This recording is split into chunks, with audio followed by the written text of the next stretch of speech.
বিসমিল্লাহির রহমানির রহিম। আসসালামু আলাইকুম সবাইকে।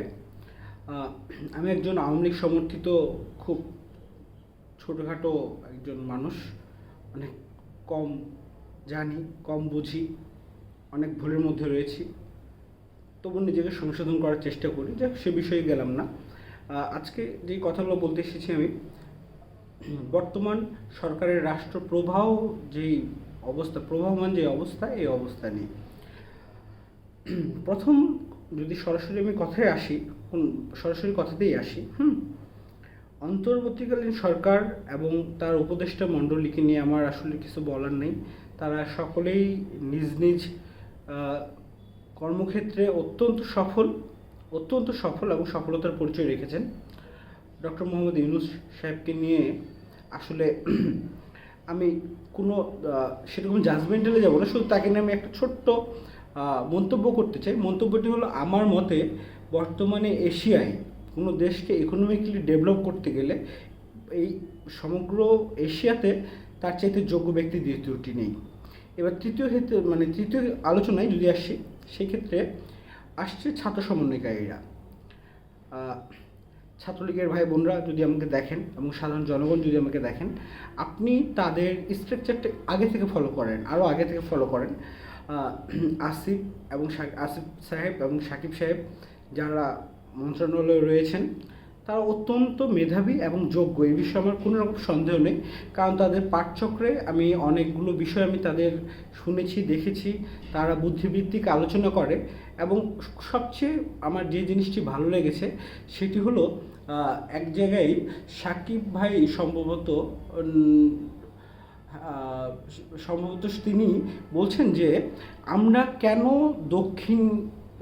দক্ষিণীদের বা পশ্চিমাদের বা অন্য কোনো অঞ্চলের সাথে আমাদের অঞ্চলের মিল খায় না, আমরা কেন তাদের তত্ত্বগুলো নিজেদের মধ্যে অ্যাডপ্ট করার চেষ্টা করব, আমরা কেন নিজেদের তত্ত্ব তৈরি করব না। এটা কিন্তু অনেক বড় কথা, অনেক গভীরের কথা। এটা চিন্তা করতে গেলে মানে অনেক ডেপথে যেতে হয়, অনেক পড়াশোনা করা লাগে, অনেক কিছু জানা থাকা লাগে, ডিসকোর্স সম্পর্কে আইডিয়া থাকা লাগে।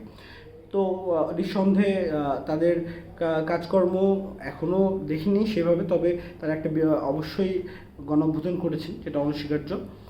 এবং তারপরেই যে আরেকটা ব্যাপার, প্রধান উপদেষ্টার বিশেষ সহকারী হিসেবে নিয়োগ পেয়েছেন যেই সমন্বয়কারীদের মানে একজন অত্যন্ত গুরুত্বপূর্ণ, যাকে আধ্যাত্মিক গুরু বলা হয়, এই লোকের সাথে অনেকটা আমি সিরাজ শিকদারের মিল পেয়েছি, হালকা চিন্তাগতভাবে জায়গা থেকে মনে হয়েছে আমার সিরাজ শিকদারের জীবনী পড়ে।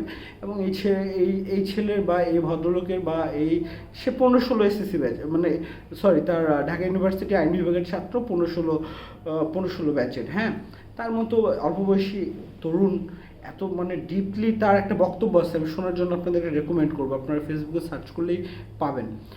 এই ছেলেটির চিন্তার যে ডেপথ, জাস্ট অবাক করার মতো। তো অফকোর্স মাহফুজ আলম অবশ্যই একটা অন্যরকম বলিষ্ঠ ভূমিকা পালন করবেন এই সরকারে।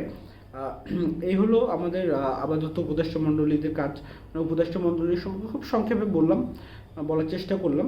এরপরে যদি কথা বলতে যেতে হয়, তাহলে কথা বলতে হয় হচ্ছে বিএনপিকে নিয়ে। হ্যাঁ, আপনি দেখেন বিএনপির তারেক জিয়ার আজকের যে বক্তব্য, এই বক্তব্য মনে হয় না শুধু আমাকে সারপ্রাইজ করেছে, প্রত্যেকটা বাংলাদেশি মানুষকে সারপ্রাইজ করছে।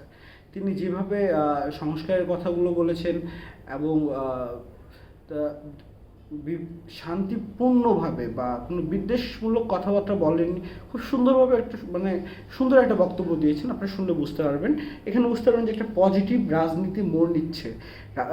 ঘাঘু রাজনীতিবিদরাও এখন বুঝতেছে রাজনীতি করতে হলে পজিটিভ রাজনীতিটাই করতে হবে। এরপর যদি জামাতের কথা বলেন, জামাতের আমির সাহেবের কথাবার্তায় আমি এটা মুগ্ধ হই।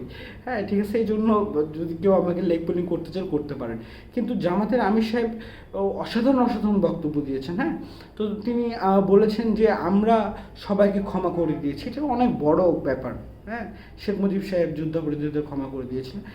আমির সাহেব আজকে মানে যে কথাটি বলেছেন, মানে জামাতও খুব পজিটিভ পলিটিক্স করতেছে।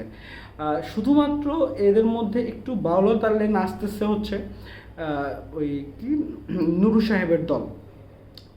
তারা নিবন্ধিত হয়েছে, তারা ট্রাক মার্কা পাইছে, এবং নুরু সাহেবকে দেখবেন যে বিএনপির বিরুদ্ধে বিষোদ্গার করছে, আর জামাতের বিরুদ্ধে বিষোদ্গার করছে। অনেক সময় ডক্টর ইউনূসের বিপক্ষেও দু একটা কথা বলে ফেলছেন।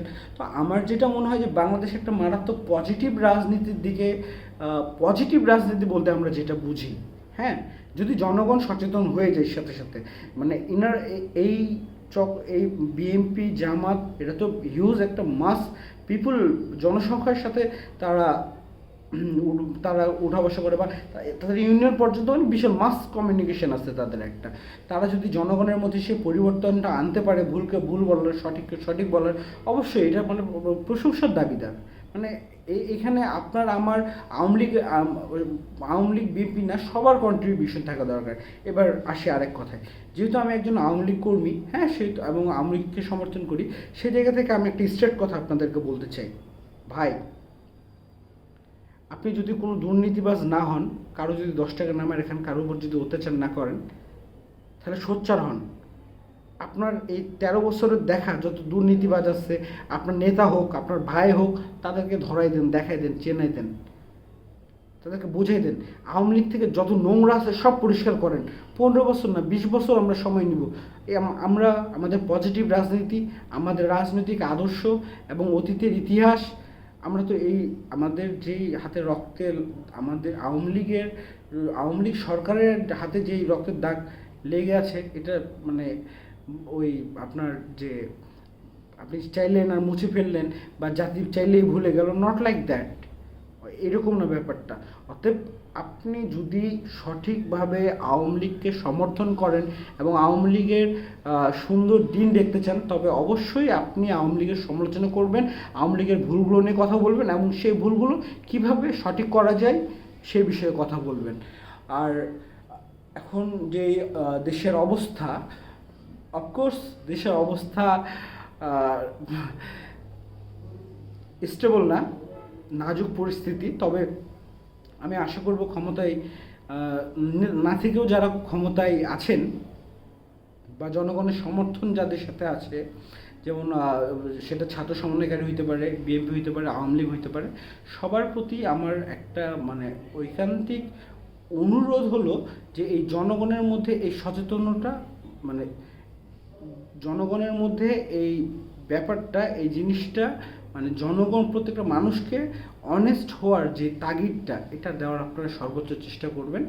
এবং অবশ্যই আওয়ামী লীগের প্রত্যেকটি ভাই এবং বন্ধুকে বলবো, আত্মসমালোচনা করুন, নেতার সমালোচনা করুন, এবং এটাই সুযোগ আমাদের দল থেকে ময়লা আবর্জনা হাইব্রিড দলদের বের করার। দরকার হলে আমরা 20 জনকে নিয়ে দল করতে হলে 20 জনকে নিয়ে দল করবো, দরকার হলে আমরা 50 জন যদি হয়, দরকার হলে যদি আমরা 5 জনও হয়, এরকম যদি অবস্থা দাঁড়িয়ে যায়, সেই 5 জন সৎ মানুষকে নিয়ে আমরা আওয়ামী লীগ করবো। ইনশাল্লাহ এরকম নেতৃত্ব আসবে, এরকম দিন আসবে, এই বিশ্বাস আমরা রাখি। বিশ্বাস রাখতে হবে এবং আস্থা রাখতে হবে, এবং মহান সৃষ্টিকর্তাই সম্মান দেওয়ার মালিক, তিনি ভালো জানেন। ছোট মানুষ, ভুল ত্রুটি হলে ক্ষমা করবেন। ধন্যবাদ সবাইকে। আসসালামু আলাইকুম। হিন্দু ভাইদের আদাব।